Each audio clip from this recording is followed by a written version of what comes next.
개꿀모닝 아니 개꿀 F는 맨날 거의 한 1년 넘게 한 2년 가까이 매일 아침마다 개장 방송을 했더니만 입에 개꿀모닝이 붙었습니다. 동희씨 할롱, 아라씨도 어서와요. 반가워요. 별로 할 일이 없고 좀 심심하죠? 아침에 한 7시 반부터 8시 반까지 머니투데이 유튜브 채팅창에 계신 분들은 아시겠지만 그 시간에는 거기서 좀 놉니다. 새벽에 오늘 좀 체크해야 될 부분 이런 것들 다 체크해놓고 각 증권 방송사 유튜브 채팅창을 돌아다니면서 오늘의 호구객님들 분위기는 어떤가도 체크하고 그러고 난 다음에 이제 그 시간대에는 머니투데이에서 우리 앵커들이랑 재밌는 얘기 나누는 낙으로 살거든요. 거기서도 오늘도 그랬어요. 어제도 그랬지만 오늘도 좀 지루할 거예요. 오늘도 오늘도 좀 지루할 거고 아마 나만 공부할 것 같아요 라고 이제 좀 염장 지르는 소리를 좀 했죠. 지루하죠 그죠? 오늘 지루할 수밖에 없는 날입니다.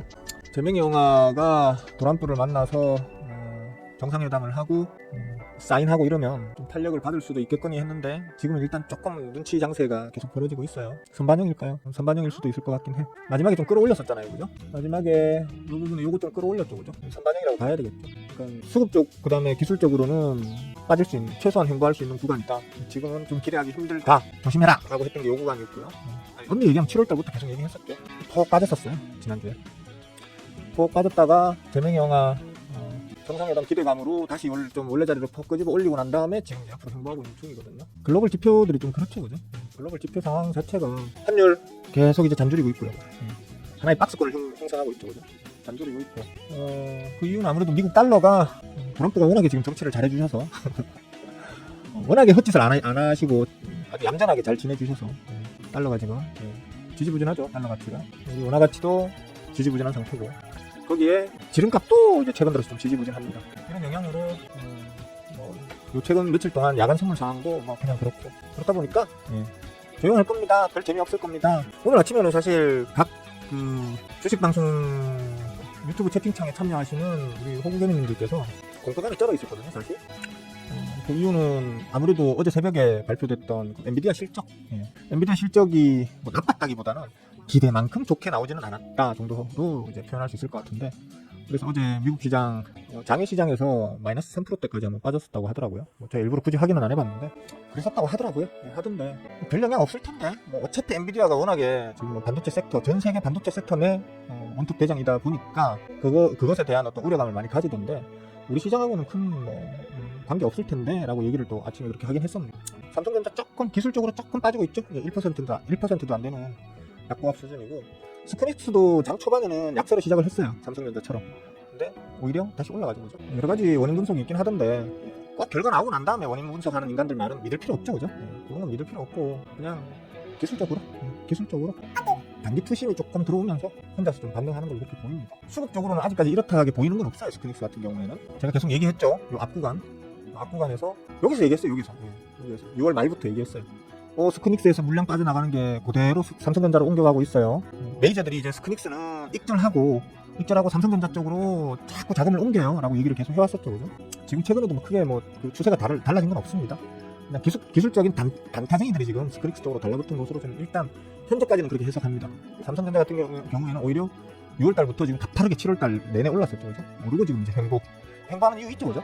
상단 저항에 막혀서 그런 거거든요. 자세하게 얘기 안 해주면 처음 들어오시는 분들은 모르려나? 제가 이거 73,000원에 부딪힐 거예요 라고 했었죠 그죠? 73,000원이 어디야? 73,000원 73,000원에 부딪힐 거예요 라고 했었죠 그죠? 했었는데 73,000원에 콕 부딪히고 난 다음에 지금 옆으로 행보 중입니다. 내가 말하면 다 대부분 맞는데 내가 시부리면 대부분 10번 시부리면 7, 8번, 8, 9번은 제 말대로 되는데 아무도 칭찬을 안 해요. 재미없어. 그렇습니다. 다만 최근 들어서 각 메이저 종목들 각 섹터를 대변하는 어떤 대장주라고 할 수 있는 그런 메이저 종목들 같은 경우에는 수급이 계속 좀 좋습니다. 잘 들어옵니다. 수급 자체가. 특히 반도체, 제약 바이오 쪽 우리 많이 들어오고 있고 원전 쪽은 오히려 재미없어요. 조심하셔야 돼요. 아직도 원전에 목매고 있는 사람들 있던데 원전 쪽은 지금 대장주인 두산에너빌리티부터 한국전력까지 그렇게 수급적으로 좋은 추세를 유지하고 있진 않다고 보셔야 돼요. 두산에너빌리티는 특히나 수급이 작살나 있는 상태에서 그냥 비리비리거리고 있는 그런 상황이고요. 앞으로 설사 주가가 올라간다 하더라도 이런 식으로 미친 척하면서 쳐올려놓은 이런 놈들은 추가적인 지수가 올라간다고 해서 추가적인 상승을 같이 떠받쳐 올릴 어떤 힘의 여력이 많이 부족합니다. 조심하셔야 돼요. 아직도 여기에 목매다는 사람도 있던데 올 연말쯤에 한번 두고 봅시다. 올 연말쯤에. 물론 제가 틀릴 수도 있어요. 말씀드렸다시피 10번 씹으면 한 7, 8번, 8, 9번은 맞춘다는 건 한두 번 틀릴 때도 있다는 거잖아요. 그죠? 반드시 그렇다라고 말할 수는 없지만 이것만큼은 확실하게 말씀드릴 수 있어요. 들고 있는 사람들, 뭐 이미 수익 중인 사람들, 뭐 이 밑에 사가지고 이런 데서 사가지고 들고 계시는데 뭐 어차피 좀 빠그라져도 수익 중이야 이러면서 들고 가실 분들은 모르겠는데 지금 들어가는 사람들은 호구다. 지금 들어가는 사람들은 호구다 라는 취지로다가 말씀드린 거예요. 이런 매매 습관 들이시면 아무리 돈이 많아도 금방 깡통 찹니다. 그러니까 조심하시고. 그리고 뭐 좀 들을 말씀이 있나? 이번 주 시장이 계속 좀 지지부진했죠? 근데 저는 계속 꿀 빨았어요. 저 아마 우리 제자분들이나 뭐 일부 멤버분들 같은 경우에는 좀 먹튀한 종목들이 좀 있을 거예요.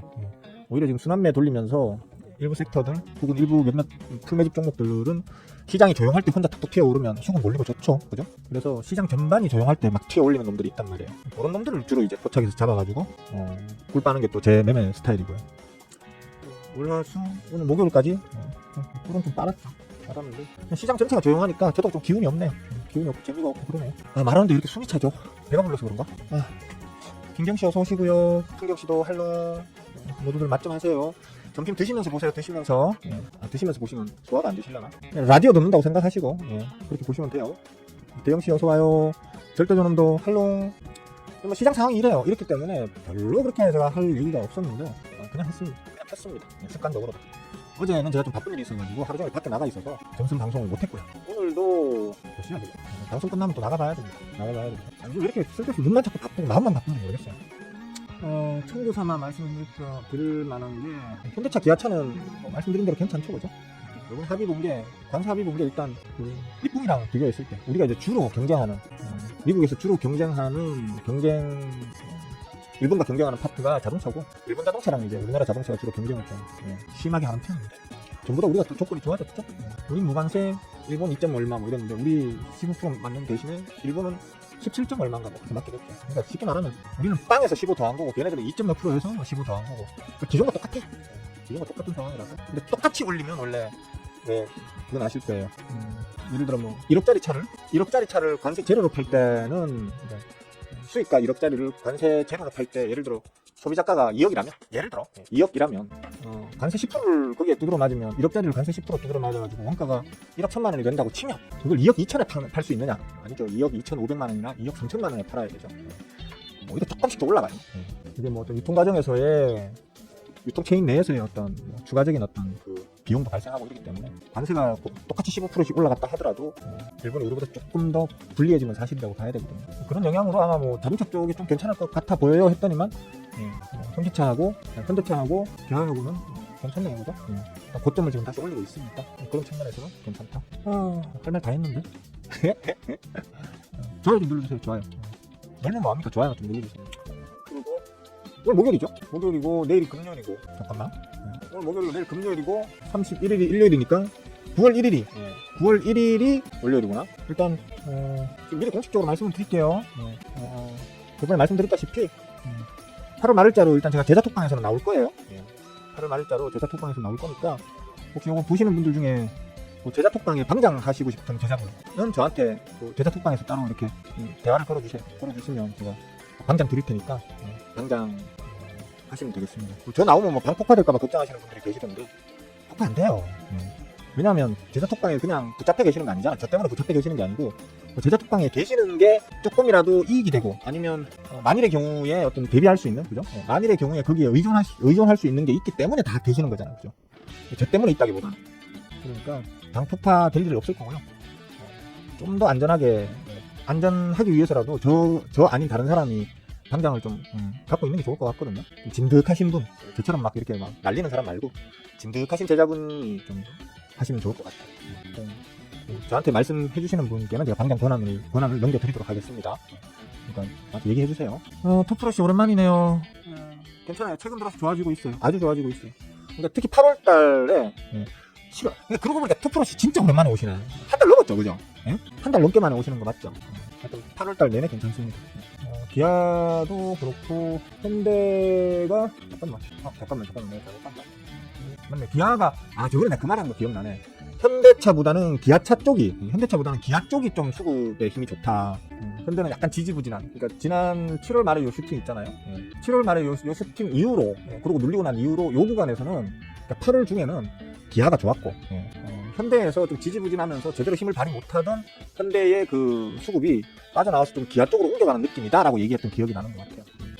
맞아요. 그러니까 현대에서 빠져나온 수급이 조금씩이지만 뭐 그렇게 큰 값은 아니에요, 사실. 근데 큰 물량은 아닌데 현대차에서 좀 빠져나오는 수급이 기아로 그냥 이렇게 옮겨가는 그런 모양새를 보여주고 있었다, 지난 8월 내내.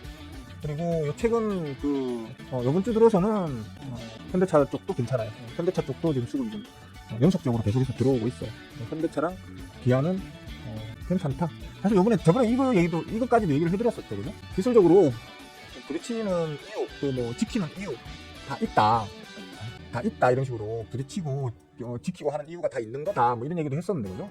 지금 수급 상황이면 이렇게 뿅 하고 좀 이제 다시 고점을 갖다 높이기 위해서 올라갈 확률이 좀 큰 수급 상황이다 정도로 이해하시면 될 것 같아요.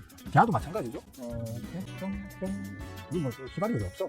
뿅 이것도 잘하면 요번에 수급 상황만 봤을 때는 한번 이제 뚫어올릴 가능성이 좀 커 보인다 정도로 좀 이해하시면 될 것 같아요. 어쨌든 메인 주포는 대장종은 일단 현대차이기 때문에 현대차의 추세도 그냥 수급적으로는 기아가 유리하지만 현대차 쪽이 일단 움직여야 기아도 같이 움직일 수 있을 거다, 이렇게 보셔야 될 것 같고요.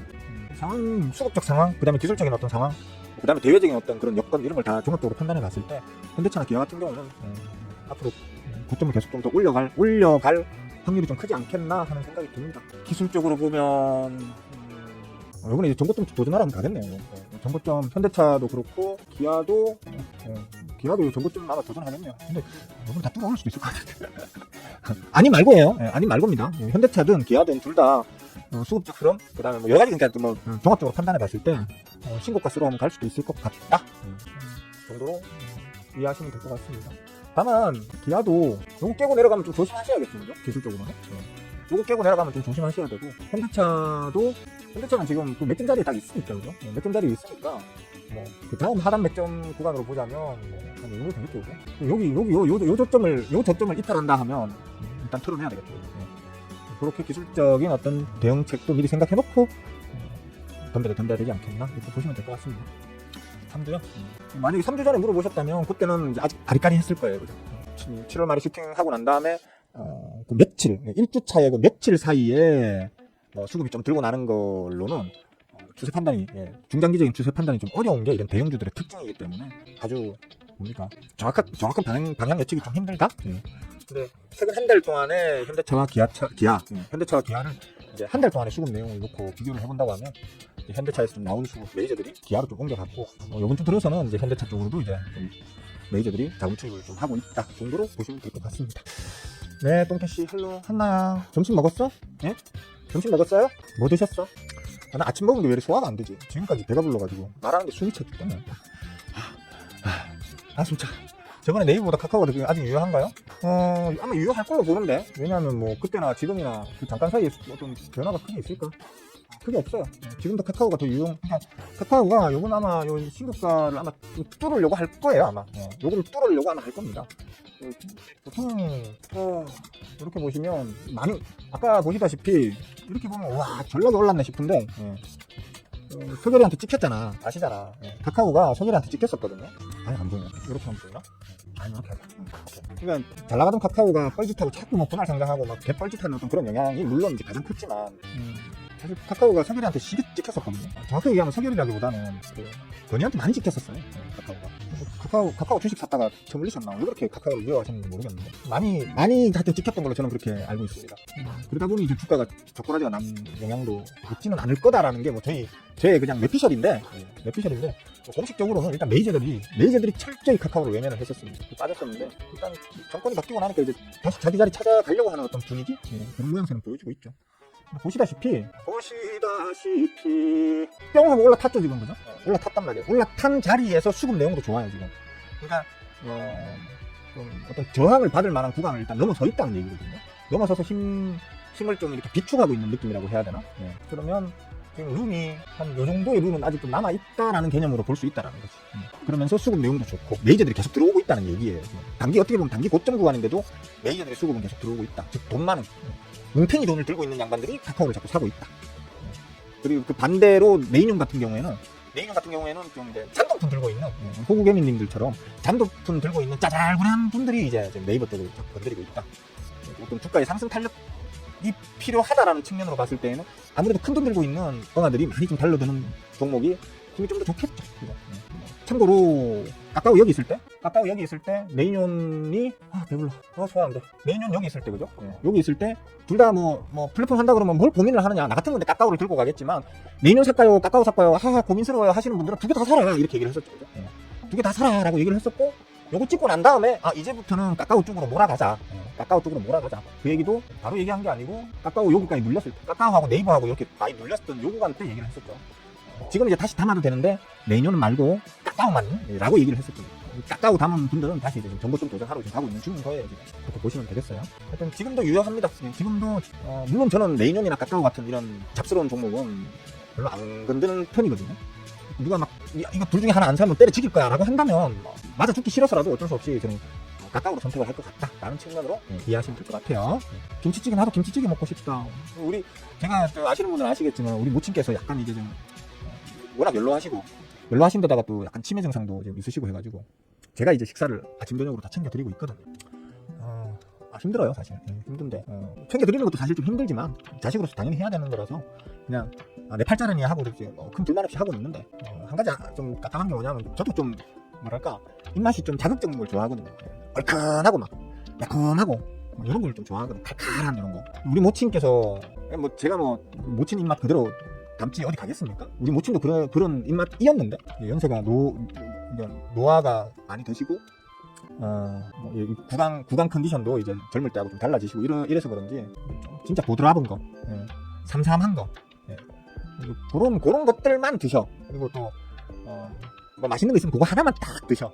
그거 하나도 한 끼 그렇게 먹고 나면 두 번째 끼에는 안 먹어. 미쳐요 내가. 딱 우리 어릴 때 반찬 투정 하면 부모님한테 혼났잖아요, 그죠? 우리 모친 그 반찬 투정을 내가 받아주려니까 힘들어 죽겠어. 그래서 남는 거 막 삼삼한 거, 심심한 이런 걸 갖다가 아까우니까 제가 막 억지로 제가 다 퍼먹거든. 먹고 나면 과식이 되고 배가 안 까져서 힘듭니다. 저는 하루에 2끼밖에 안 먹습니다. 그래서 방금 보여준 네이버 차트 깜놀이네요. 왜 깜놀인데? 내가 뭐 잘못 보여줬나? 왜? 뭘 보여줬는데? 뭐가 깜놀인데? 왜? 응? 정뚝배기. 왜냐면 저는 레이논도 그렇고 까까오도 그렇고 왜 그러잖아. 요번에 까까오 이거 레이논 밑에서 빌빌 때 혼자 얘 혼자 막 이렇게 뚝 치니까 얼마야? 장중에 11% 올랐다고 와 뭐 개폭등했습니다 하면서 전체 시장이 떠들썩했었잖아요. 저는 11% 이런 건 수익으로 쳐주질 않으니까 이런 건 슈팅이라고 쳐주질 않으니까 제가 매매하는 종목들은 그렇습니다. 그러다 보니까 굳이 왜 이렇게 무거운 걸 해가지고 시간 다 까먹고 그러나 하는 마음 때문에 그래서 난 어차피 시가총액 조단위에 무거운 놈들은 안 하는 놈이지만 누가 때려지긴다 하면 둘 중에 하나 선택해라. 안 하면 때려지긴다 하면 까까오보다는 레이논보다는 차라리 까까오를 하겠다. 보통은 저는 여러분들한테 저점을 봐라. 싼 놈을 잡아라. 그런 식으로 보통 가르치고 있거든요. 그것도 상황에 따라 다른 게 레이논은 지금 수급적으로 너무 매력이 없어요. 지금. 레이논은 까까오에 비하면 훨씬 가격적 부담이 적은 자리까지 막 계속 눌리고 있죠. 그죠? 근데 항상 제가 하는 말인데 떨어지는 건 떨어질 만한 이유가 있어서 떨어지는 거거든요. 얘가 반등을 제대로 좀 만들어 주려고 했으면 여기는 버텼어야 돼. 뿅뿅뿅뿅뿅뿅뿅뿅 여기는 버텼어야 돼. 깨졌잖아 지금. 그죠? 깨졌다 그러면 얘는 여기까지 더 추가적인 하락이 나올 수도 있다라고 상정하고 지켜봐야 되는 거예요. 상정하고 지켜봐야 되고 만약에 수급이 아주 좋은 상태에서 이게 깼다면 이거 메이저가 일부러 깼다가 개미들 더 털어먹고 지금 반등시키려고 페이크 쓰는구나 라고 의심을 할 수도 있는데 수급도 별로 안 좋은 상태에서 깼다라는 건 메이저들이 전혀 이 레이논에다가 매력을 못 느끼고 있다는 거거든. 그래서 그냥 방치시켜버리고 있다는 거예요. 방치 플레이. 그래서 그냥 할인 없이 떨어지는 거거든 이게. 이 추가적인 하락이 더 나올 수도 있다는 거예요.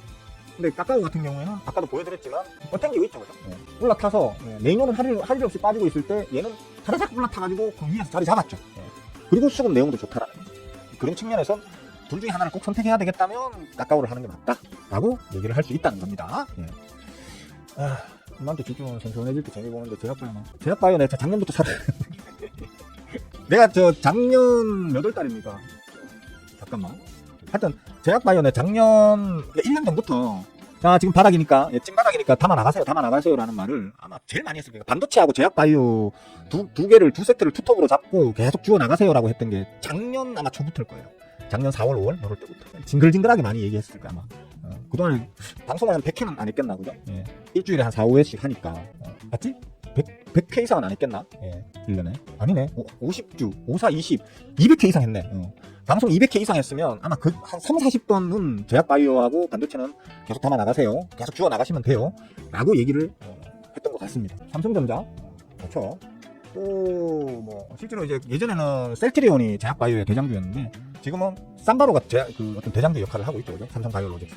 작년부터 제가 씹을 때부터 담았다면 지금 전략에 지금 수익이 많이 나겠죠. 하여튼 그렇습니다. 그냥 할 얘기가 자랑질밖에 없고 재미가 없네. 진짜 이쁜 사람씨 어서 와요. 점심 배 터지게 드셨어요? 나도 지금 배가 터지려고 그래. 배가 터지려고 그래. 심장병 걸려? 그래요, 잘하셨어요. 배속 좀 높여가지고 한번 처음부터 당겨보세요. 뭐 딱히 뭐 볼 것도 없어요. 그냥 대략적인 시장 어떻게 흘러갈 건지 그것만 얘기했어요. 뭐 대충 씹으려도 대충 맞추잖아. 그럼 됐지 뭐, 그죠? 자, 뭐 특별히 질문 없으시면 방송 시작한 지 40분이 이제 넘어가네요. 뭐 다른 질문 있으신 분, 쿨피스 씨 어서 와요. 꿀 애프터눈. 할 말이 없어, 진짜 할 말이 없어. 일단 내일까지도 이렇게 흘러갈 거고요, 그냥 흘러갈 거고. 9월 첫째 주 되면 이제 좀 이제 시장 반응이 좀 나올 것 같아요. 문제는 이제 그거거든. 제가 한 가지 걱정되는 부분이 있습니다. 아까 초반에 달러 지수 한번 보여드렸잖아요, 그죠? 달러 지수가 저는 9월부터 이게 빠그라질 것 같거든요, 사실. 왜냐하면 트럼프의 관세 전쟁의 영향을 이제 직접적으로 받아가지고 그게 시장에 그 어떤 수치로 딱 제대로 표시되는 게 저는 9월부터 시작될 거라고 생각해요. 이번 8월, 그러니까 7, 8월에 미국 애들도 여기저기 휴가 많이 갔을 거 아니에요, 그죠? 아이고 더불어 이러면서 이제 수영관성 하나 있고 막 이래 놀라고 하면 어디 이래 저런데 막 피서 많이 갔을 거 아니에요. 쉽게 말해서 전 세계 어디를 가나 7, 8월이 되면 저 남반구 쪽 빼고 북방부 쪽은 7, 8월이 다 더워. 덥기 때문에 돈 쓰러 많이 다닌단 말이에요. 이렇게 쓰러 많이 다니면 말 그대로 그 자체로도 이제 좀 자연스럽게 물가는 올라가기 마련인데 이제 관세 영향으로 기존에는 관세 전쟁을 벌써 뭐 2월, 3월, 4월부터 했는데 지금까지 물가 안 올랐잖아 라고 말하는 분들 보면 좀 답답하죠, 그죠? 어떤 기업이든 간에 어떤 수입 물품에 대해서는 향후 몇 개월 동안 그 수입 상황이 어떤 변화되는 거에 대처하기 위해서 미리 물량을 땡겨놓죠, 그죠? 특히 이거 다 알고 계실 거예요. 이번에 지금 관세 전쟁 이제 난리 난다라는 얘기가 나오던 3월, 4월 달 요럴 때 미국에서 미리 물량을 평소에 2배, 3배로 막 바짝 땡겨놨었단 말이에요. 그게 이번 7, 8월 지나고 난 다음에 소진이 다 됐을 거야. 아마 소진이 다 됐을 거예요. 아마 그 전에 소진이 됐을 수도 있어요. 그러니까 이번에 PPI가 그따위로 나왔죠, 그죠? 7월 PPI가 0.9까지 폭등해서 나왔잖아요. 그게 시장이 반영되기 시작한 거예요, 관세 전쟁의 여파가. 그렇게 되면 아마 이제 8월 PPI도 아마 세게 나올걸? 7월보다 더 세게 나올 수도 있을걸 아마. 그렇게 되면 그게 시장의 실질적인 어떤 공급가의 상승, 그러니까 즉 인플레이션으로 이제 확인이 가능한 인플레이션 수치로 표시가 되는 게 9월부터 본격적으로 시작될 거라고 저는 이제 봤고, 그래서 2달 전부터 그렇게 얘기를 했던 거예요. 9월, 10월쯤 되면 아마 뭔가 확 보일 거다, 빠르면. 늦어도 한 11월, 12월? 진짜 늦어도 트럼프가 무슨 이상한 그 기업들이나 아니면 뭐 어떤 그 행정 당국에 협박을 해가지고 진짜 뒤로 미룬다 하더라도 내년 1, 2월쯤이면 뭔가 큰 게 뻥 터질 거야, 뭐 이런 식으로 제가 얘기를 해왔잖아요. 9월부터 가시적으로 뭔가 좀 보이기 시작할 거예요. 그렇기 때문에 만약 그렇게 돼버리면 달러 가치가 빠그라질 거고, 달러 가치가 빠그라지게 되면 우리 원달러 환율은 올라가겠죠, 그죠? 내려가겠죠. 나 이거 말할 때마다 헷갈려. 원달러 환율은 내려가겠죠. 달러의 가치가 빠그라지니까 상대적으로 원화의 가치는 올라가겠죠. 원화의 가치가 올라가게 되면 우리 지수에는 좋아요. 지수에는 좋은 영향을 끼치는데, 문제는 이제 달러 가치가 떨어지게 되면 우리가 이제 미국에 똑같은 물건을 똑같은 양만큼 팔아도 실질적으로 우리가 벌어들이는 그 기업들의 수익의 가치는 떨어지게 되겠죠, 또. 그게 앞으로 우리 시장이 어떤 식으로 작용을 할지가 조금 걱정이 되는 부분이 있습니다. 보통 사람들이 뭐 원화 가치가 떨어지면 수출 기업한테 좋다, 그러니까 즉 달러로 거래를 주로 하는 수출 기업한테 좋다. 단기적으로는 맞는 말인데 장기적으로는 아니에요, 그거. 장기적으로 볼 때는 우리 기업 가치가 떨어지는 거기 때문에, 그 다음에 수입가가 올라가는 거기 때문에 지랄 맞는 거예요, 이게. 반대로 달러가 지금 떨어지면 우리한테 또 좋겠네요. 그러니까 단기적으로는 나쁘지, 오히려. 그러니까 원화 가치가 올라가면 우리 내수 기업은 좋지만 수출 기업에는 안 좋거든요. 그리고 또 단기적으로 안 좋지만 장기적으로는 또 좋을 수도 있고, 이게 좀 시장 상황에 따라 유동적으로 해석될 수 있는 건데, 요번에 지금 저는 다음 달 CPI랑 PPI 나오는 게 어떻게 나올까, 그게 좀 많이 걱정이 되는 상황입니다. 잘 되겠지 뭐. 귀엽대. 한나 마지막에 귀엽대. 요게 포인트네, 그죠? 맞아, 나도 그렇게 느꼈어. 귀엽더라고. 그러니까 인플레이션 안 나올 수가 없어요. 제가 3월, 4월부터 얘기했잖아요. 트럼프 지금 등신이라고. 시장 역행하는 거라고. 튀르키예의 한동안 그 아이씨 이름 얘기 안 하다 보니까 이름도 까먹었네. 튀르키예 대통령이 코로나 기간 때 물가 올라간다고 전 세계가 다 금리 올릴 때 세상 사람들이 잘못 알고 있는 거라고. 물가가 오를 때에는 금리를 낮춰야 물가가 잡혀 하면서 금리를 낮췄죠. 두세 달 만에 30%가 올랐나 뭐 100%가 올랐다나 기억도 잘 안 나는데 만약에 직전까지 갔었죠. 와이고 이러면서 빨리 이제 다시 조정 잡아가지고 지금 살아난 건데. 그럼 이제 보면서 이제 배를 잡고 웃었던 개뻘짓 저 에르도안 기억난다. 에르도안이라는 그 아저씨가 그 튀르키예 대통령인데 야 어떻게 저런 머리로 대통령을 할 수 있지 이러면서 너무 신기하게 생각했었는데 에르도안 그 아저씨보다 지금 도란프가 하고 있는 짓이 더 빙신 같은 짓이거든요. 도란프가 하고 있는 짓이 훨씬 더 빙신 같은 짓이거든요. 오로지 자기 표를 위해서 미국을 망치고 있어요. 왜 그러냐면 미국은 이미 1차 산업, 2차 산업, 1차 산업도 뭐 대규모 경작, 기계화시키고 그래 대규모 경작으로 수출 많이 하고는 있지만 솔직히 농산물 가지고 미국이 먹고 사는 게 아니잖아요, 그죠? 이 제조로도 못 먹고 살아요. 그러니까 미국은 제조도 이제 끝났단 말이에요. 미국은 진짜 첨단 기술, 서비스업, 금융 이걸로 먹고 사는 나라란 말이에요. 근데 그 시대를 역행해가지고 다시 2차 산업으로 돌아가려고 하는, 제조업을 끌어들이려고 하는, 그래서 제조업을 발전시키려고 하는 그런 허무맹랑하고 터무니없고 모든 경제 상식에 반하는 그런 정책을 지금 거의 독재자의 스탠스로 강력하게 추진하고 있죠. 나라 망하게 하려고 나라 망하게 하려고 하는 거라니까. 그러니까 이것도 8월 달에 그 얘기 있었어요. 8월 달에 금리를 낮출 확률이 9월 달에는 한동안 100%까지 올라왔었어요. 그러니까 금리 100% 요번에 금리 낮춘다. 여기 9월 달에 8월 중간 요번에 그거 어딥니까? 무슨 미팅입니까? 단어 약해. 하여튼 그거 하기 전까지만 해도 100% 요번에 9월 달에 금리 인하한다. 그것도 빅컷 한다 이랬거든요. 전문가라는 것들이. 미국의 그 잘났다는 전문가라고 하는 것들이 요번에 무조건 9월에는 무조건 금리 인하한다. 그것도 빅컷 한다 이랬단 말이에요. 근데 지금 쏙 들어갔죠, 그죠? 그때 제가 그랬었어요. 말도 안 되는 소리인데 저거 9월달에 뭘로 금리 인하를 한다는 거야? 말이 되는 소리를 해야지. 무슨 빅컷 같은 소리하고 앉았네. 지금 얼라컷, 그러니까 베이비컷만 해도 진짜 대단한 거다. 만약에 수치가 제가 말했던 실제 어떤 그 소비 지표에 PPI나 CPI가 정상적으로 반영되는 게 좀 늦어져가지고 10월이나 11월쯤에 반영이 된다 해서 9월까지는 만약에 지표가 안정적으로 나온다 치면 또 모를까. 그러면 기껏 해봐야 아마 그 파월 엄마의 성격으로는 베이비컷 정도 할 거다. 무슨 빅컷 같은 소리하고 앉았네. 똥을 싸고 있네 내가 이랬거든요. 그랬잖아요 제가 방송에서. 그런 얘기를 여러 차례 했었는데 요번에 그 무슨 쿨피스씨 땡큐 잭슨홀 그거 하고 난 다음에 지금 시장 분위기가 확 바뀌었죠 지금. 확 바뀌면서 9월에 금리 인하 하긴 할 건데 빅컷은 좀 어렵지 않겠나, 베이비컷 정도 할 것 같다 뭐 라는 식으로 지금 얘기가 나오고 있거든요. 제가 볼 때 이거 만약에 9월 수치가 개편으로 나오잖아요. 쉽게 말하면 PPI가 8월 PPI가 0.9 나왔는데 이번에 PPI가 그러니까 9월달에 PPI 발표 나오는 게 한 0.56 정도만 나와도 시장 아마 패닉에 빠질걸요. 이거 금리를 낮추는 게 아니고 오히려 금리 올려야 되는 거 아니야라는 말이 나올걸요. 왜냐하면 PPI는 항상 CPI를 선행합니다. 수입자 물가가 먼저 오르고 난 다음에 그게 CPI 소비자 물가에 반영이 되는 거거든요. 우리 보통 일반적으로 그 경제 지표를 볼 때 CPI를 주축을 해서 먼저 보긴 하지만 그 CPI는 기본적으로 PPI를 후행한다는 측면으로 봤을 때는 PPI가 상당히 중요해요. 평상시에 잘 안 본다 뿐이지 우리가. 근데 PPI가 그렇게 지금 나왔다. 그리고 다음 달에 만약에 한 0.45 정도까지만이라도 나와버리잖아요, 만약에. 그러면 이거는 단순히 퍼센트가 많이 올랐다라는 그가 문제가 아니고 2달 연속으로 올랐다는 게 문제고요. 그것도 큰 폭으로 올랐다는 거. 2달 연속 큰 폭으로 올랐다는 게 시장에 아마 충격을 줄 겁니다. 그렇게 되면 그게 바로 아마 CPI에 반영이 될 거고요. 파월은 때려 죽여도 아마 금리 인하 안 할 겁니다.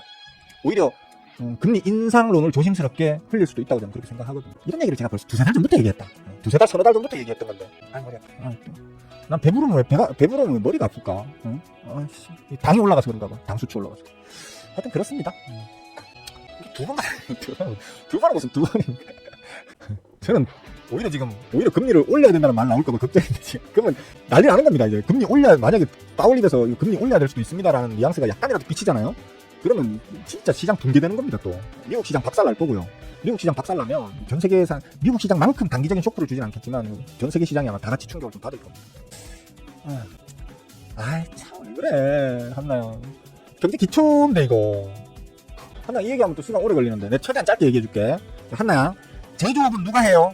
제조업은 쉽게 말하면 물건을 만들어서 파는 거잖아. 물건 만드는 거 누가 만들어요? 노동자들이 만들죠, 그죠? 그러면 한나 양이 그러니까 누군가가 만들어서 파는 그 물건에는 뭐가 녹아 있어요? 예? 그 만드는 사람의 인건비가 녹아 있죠, 그죠? 맞죠? 즉 제조업이 활성화돼가지고 제조업이 나라를 먹여 살리려 그러면 그 물건을 찍어 파는 노동자들의 임금이 싸야 돼요. 그래야 원가가 싸지고 박리담회가 가능해요. 이해돼요? 무슨 말인지? 문제는 미국이 1인당 GDP가 너무 높아. 우리나라의 3배 정도 돼요. 맞나? 맞을걸? 아닌가? 쿨피스씨, 미국이 우리나라 GDP 몇 배야? 1인당 GDP 한 3배 되는 걸로 알고 있는데? 내가 좀 헷갈리나? 쉽게 말하면 똑같은 물건을 똑같은 품질로 똑같은 개수를 찍어내는데 이쪽에는 원가가 훨씬 더 비싸게 치이는 노동자가 일을 해서 찍어내고 이쪽에는 왜 중국이 3개의 공장이 돼 있는데요? 왜 중국이 뭐 품질 문제 이런 걸 접어두고라도 왜 중국이 3개의 공장이 돼 있습니까? 인건비가 쌌으니까. 지금 좀 많이 올랐다던데. 인건비가 엄청 싸잖아요, 그죠? 중국이. 지금 왜 또 베트남으로 옮겨갔으며 또 앞으로는 왜 인도로 옮겨가려고 합니까? 인건비가 싸니까. 네. 쉽게 말하면 제조업이 융성해지면 나라가 부강해지는 건 한계가 있다라는 거예요. 그러니까 우리가 흔히 얘기하는 뭐 개도국, 그러니까 개발도상국이나 그러니까 신흥국, 개도국, 중진국 정도까지는 맞는 말이에요. 제조업이 활성화되어 있고 기본 인프라처럼 깔려 있어야 돼요. 응? 그렇게 깔려 있어야지 나라가 건전하고 건강하게 안정적으로 성장할 수 있어요. 근데 어느 정도 수준이 돼버리잖아요. 그 수준까지 올라갈 동안 나라의 어떤 경제적 규모라든지 이런 것들이 10배 올라간다 칩시다. 예를 들어 10배 올라가는 동안 밑에 이 노동자들, 근로자들의 임금은 10배 이상, 15배, 20배 올라간단 말이에요.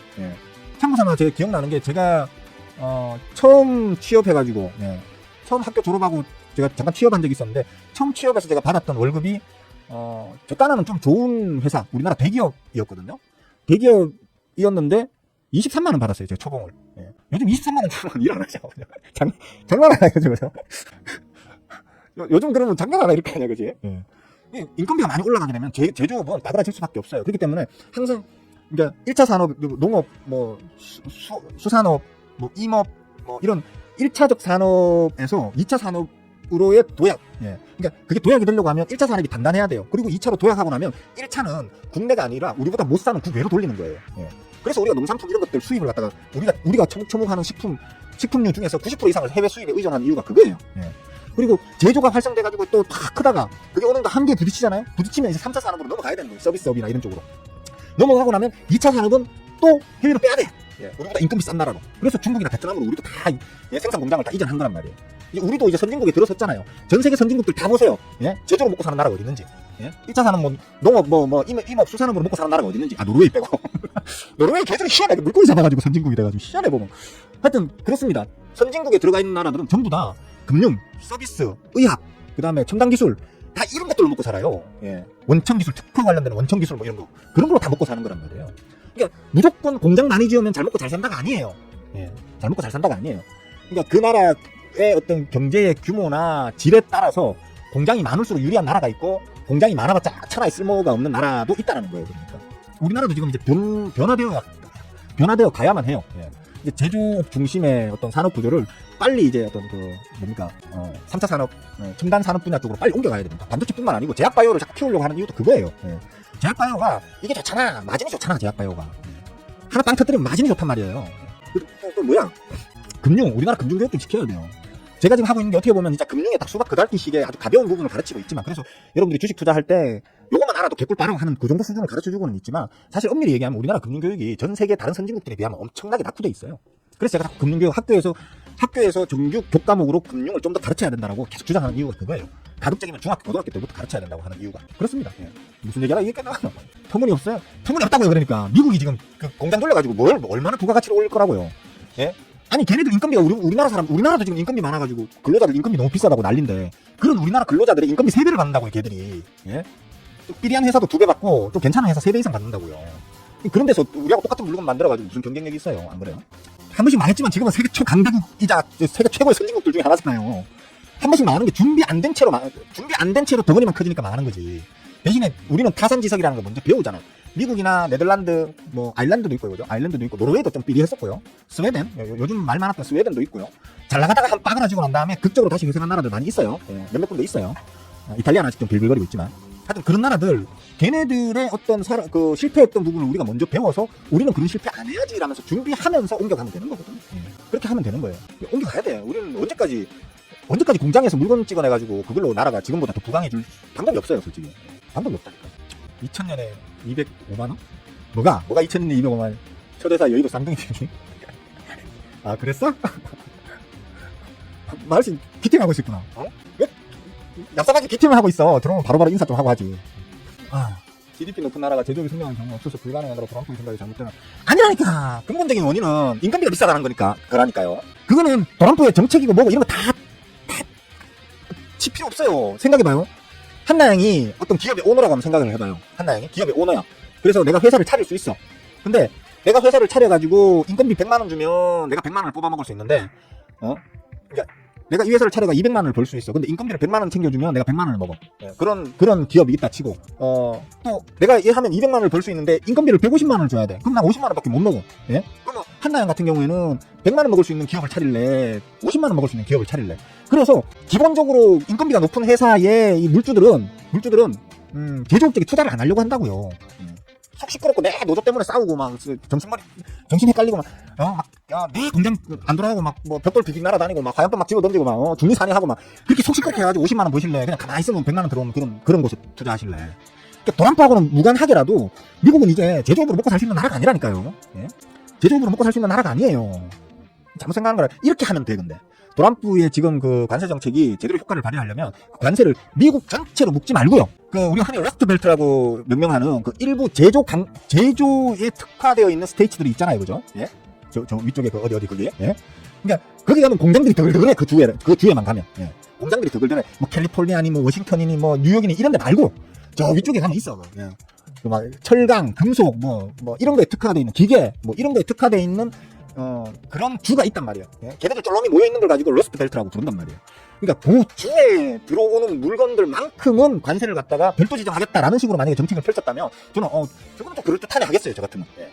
왜냐면 거기에 있는 근로자들이 타 지역에 비하면 평균 임금 자체가 좀 저렴하죠. 예. 좀 저렴하고 또 오래된 숙련자를 예상 가능한 범위 내에서의 임금으로 충분히 부를 수 있죠, 그죠? 그러니까 그 부분에 대해서는 그 주의 주지사한테 정권을 위임하고 난 다음에 그 주로 들어가고 나가는 물건에 대해서만 관세 정책을 따로 펼친다고 하면 그거는 난 그럴 법하네 라고 한번 시험해 볼 만도 이렇게 생각했을 것 같아요. 근데 미국 전체를 그런 식으로 관세를 때려버리면 안 돼. 스태그 바로 터져요. 스태그플레이션 바로 터진다. 인플레이션이 아니고 스태그플레이션 터진다니까요. 예? 아니 물가 올라, 소비 위축돼. 그러면 물가는 더 올라. 그러면 이 뭐예요? 소비는 위축되고 물가는 올라가는 거. 이거 스태그플레이션이에요, 전형적인. 내가 작년부터 얘기했다, 이 얘기는. 예.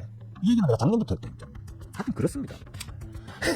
왜 주식 얘기하다가 이렇게 그림 그려가지고 주식 한 주 이렇게 하나? 난 땀 안 흘려. 나 에어컨 틀어놔가지고. 우리 동네가 또 시원해. 발냄 씨 어서 와요. 주식을 가르치지 말고, 왜냐면 저는 주식을 제대로 가르칠 수 있는 그 교육자 인프라가 우리나라는 매우 부족하다고 생각하는 사람이기 때문에, 오죽하면 나 같은 놈이 여러분들 가르치고 있겠어요, 지금? 예? 안 그래요? 나 같은 놈이 여러분들을 가르치고 있는 이 세태 자체가 잘못된 거예요, 그러니까. 주식을 가르치는 게 아니고 최소한의 경영의 기초 있잖아요. 예? 기업은 어떤 식으로 만들어지고 어떻게 운영되고 뭐 어떤 식으로 상장이 되어가지고 어떤 식으로 투자를 받고 어떻게 기술 개발을 하고 뭐 이런 거 있잖아요. 예? 그런 것들을 좀 이렇게 기본은 좀 가르쳤으면 좋겠다 이거지. 또 기본적인 어떤 그 재무제표 읽는 법 정도만이라도. 예? 지금 주식 20년 30년 하셨던 우리 어르신들 중에서 PER이 뭔지, 예? ROE가 뭔지, PBR이 뭔지 이거 모르는 분들 허다합니다. 주식을 20년 30년 했다는데 이게 심각한 문제입니다, 솔직히. 이게 맨날 착 까먹으시지. 근데 난 교육을 시키려고 하면 미리 좀, 그러니까 우리나라 교육을 금융교육에 문제가 많다고 생각합니다.